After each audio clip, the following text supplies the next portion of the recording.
जगतर नाथ जगन्नाथ महाप्रभु एवं माता लक्ष्मी निकट में प्रणाम जनाई आरंभ करिबा आजिर ए लक्ष्मी पाद चिन्ह किपरि करिबा भिडियोटी जहाँकि आम आज शिखा लक्ष्मींकर हाथ मुठा करिकी पाद को आम केमती अति सहजरे आंकी पारिबा। जो मानकर झोटी आंकिबारे पाद आंकिबारे असुविधा होची निश्चय देखंतु भिडियोटी निहाती आपनकर कामरे लागिबो। देखंतु आमे एमती हाथ को मुठा कला भले रखी हाथटी को आमर जो चाउल बटा बा आण रे ताकू बुड़ेकिना से बुड़ेकी ताकू आनिकी आमे एमिति चिन्ह भली करदबा। जे किसी जन हुए तो कहे ये हूँ ओल्टा लक्ष्मी पाद किंतु आमे एटा हूँ से मानक पई जो मानकर आंकिबारे से माने पाद आंकिबारे तांकर असुविधा हुए से माने आंकी पारंतनी ठीक भाबरे तांको पई ये उपाय जे माने पारुचंती निश्चित भाबरे ठीक भाबरे ताकू जेमिति अंका जे सेमिति आंकंतु। एटा होची गोटे सहज उपाय जदि आपण व्यस्त अछंती बा आपनकर पाद आंकिबार असुविधा होची एई टाइप रो जदि आपण पाद एमिति हाथ को बुड़ेकी पिठाळू पानी रे बा आण रे आमे एमती जदि मुठा करिकी पाद पकेबा निश्चित भाबरे आदौ न होबा अपेक्षा निश्चित भाबरे आमे पाद माँ को पाद अति सहजरे आंकी पारिबा। एवं यही हाथ मुठा को नेकी मध्य आमे अन्य डिजाइन जेमिति कंचा आंब कसी ए डिजाइन गुड़ाक मध्य एही मुठा साहाय्य मध्य करि हबो। मु आ गोटे वीडियो रे देखेबी केमती हमर मुठा साहाय्य रे आमे विभिन्न झोटीर डिजाइन मध्य करबा। ए देखंतु एटा पूरा आंब कसी टाइप रो डिजाइन टा हे गला आमे एटा को नेकिना मध्य हमर जो झोटीर डिजाइन गुड़ाक भी करि परिबा द्वारबंध झोटी भी करि परिबा। तेणु आमे प्रथम आज आरंभ करिबा एई माँ को पादर वीडियो रु जहाँकि निश्चित भाबरे झोटी पकई पार नथवा माँ मान को पई बहुत हेल्पफुल हबो। तापरे द्वारबंधर एक सहज झोटी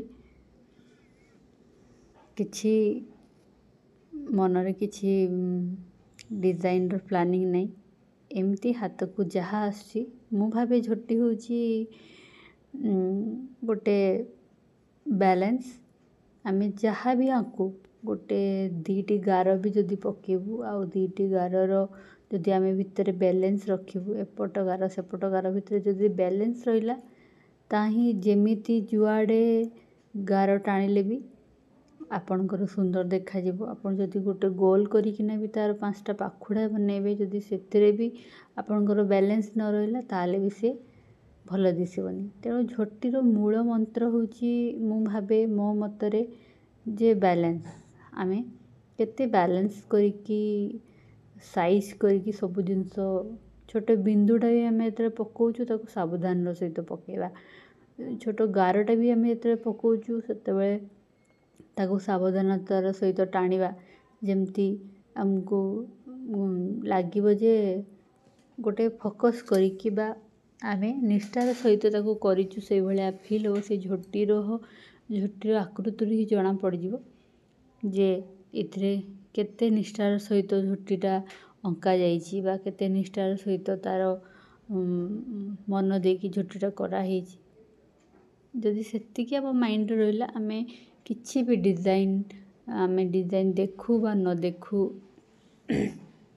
अवश्य जदि आमे किछि डिजाइन माइंड रखिकी जदि करिवा हुए तो सेटा संपूर्ण से भाव में न हो पारे भी जदि आमे से डिजाइन को लक्ष्य करिकी आउ हाथ को बैलेंस करिकी जदि सब गुड़ाक गारर अलाइनमेंट ठीक भाव में जदि हो पारला ताले निश्चित भाव में गोटे सुंदर झोटी हो पारिबो। सेथिरे कौनसी संदेह नहीं। तो देखंतु अति साधारण लाइन्स सेमिति किछि भी भावना नहीं जुआडे जेमिति फांका लगेला जोटा लगेला सेमती किछि भाबिकी बनौनी। बेले बेले मते भी एमती ୱିଦାଉଟ୍ ଏନି ପ୍ଲାନିଂରେ କିଛି ଡିଜାଇନ୍ ନ ଭାବିକି ଏମିତି ପକେଇଲେ ବି ବେଳେବେଳେ ବହୁତ ଭଲ ଭଲ ଡିଜାଇନ୍ ବି ବାହାରି ପଡ଼େ, ଆଉ କେତେବେଳେ ବି ସେମିତି ବି ନ ବାହାରେ। ତେଣୁ କିଛି ଏଥିରେ ଚିନ୍ତା କରିବାର ନାହିଁ। ଯେତେବେଳେ ଯେମିତି ଡିଜାଇନ୍ ଆସୁଛି, ଯଦି ଆମେ ସେଇ ଭାବନାକୁ ନେଇକି ନିଷ୍ଠାର ସହିତ କରିବା, ନିଶ୍ଚୟ ଭାବରେ ଆମ ଝୋଟି ଗୁଡ଼ାକ ବି ସୁନ୍ଦର ଡିଜାଇନ୍ ବାହାରିବ। ଆଉ ଝୋଟି କଲାବେଳେ ଗୋଟେ ଜିନିଷ ହେଉଛି, ଯଦି ବି କେବେ ଆମର ଭୁଲ ହେଇଯାଏ ତାହେଲେ କିଛି ବ୍ୟସ୍ତ ହେବାର ନାହିଁ। ସେଇଟା ହିଁ ଆର୍ଟ ରହୁଛି, ସେଇଟା ହିଁ କଳା। ମାନେ ଯିଏ ସବୁବେଳେ ନିର୍ଭୟ ଭାବରେ ଲାଇନ୍ ଗୁଡ଼ାକ ଡ୍ର କରିପାରେ ସେହି ମାନେ ଝୋଟି କରିପାରିବ। ଯଦି ଆମେ ସବୁବେଳେ ବଙ୍କା ହେଇଯିବ ଭାବିବା ଆଉ ମନରେ ଆସୁଥିବା ଡିଜାଇନ୍କୁ କରିବାନି, ହୁଏତ ଫାର୍ଷ୍ଟ ଟାଇମ୍ ବଙ୍କା ହେଇପାରେ, ତାପର ସମୟରେ ତାହା ଠିକ୍ ଭାବରେ ହେଇପାରିବ। ଆଉ ଝୋଟି ଗୋଟେ କରିବା ସେଟା ବି ଗୋଟେ ଇଣ୍ଟରେଷ୍ଟ ସମସ୍ତଙ୍କର, ହୁଏତ ସେଇ ଆଗ୍ରହ ନଥାଇପାରେ, କିନ୍ତୁ ଆମେ ବେଳେବେଳେ ଆମର ପରମ୍ପରାକୁ ଦୃଷ୍ଟିରେ ରଖି, ପୂଜାକୁ ଦୃଷ୍ଟିରେ ରଖି କରିଥାଉ। କିନ୍ତୁ ଯେକୌଣସି ଜୀବନରେ ଯେକୌଣସି କାମ ହେଉ, ଯଦି ଆମେ ସେଥିରେ ଟିକେ ଇନଭଲ୍ଭ ହେଇକି ନିଜକୁ ମଜେଇକି କରୁ, ତାର ମଜା ଟିକେ ଭିନ୍ନ ପ୍ରକାର ଆମେ ନେଇପାରୁ। ଯେମିତିକି ଯେକୌଣସି ପୂଜାପର୍ବାଣିରେ ଝୋଟି ପକାଇବା ହେଉ। ଆପଣଙ୍କୁ ବହୁତ ବହୁତ ଧନ୍ୟବାଦ ଭିଡ଼ିଓଟିକୁ ଦେଖିଥିବାରୁ। ଆଶା କରୁଛି ନିଶ୍ଚୟ କାମରେ ଆସିବ।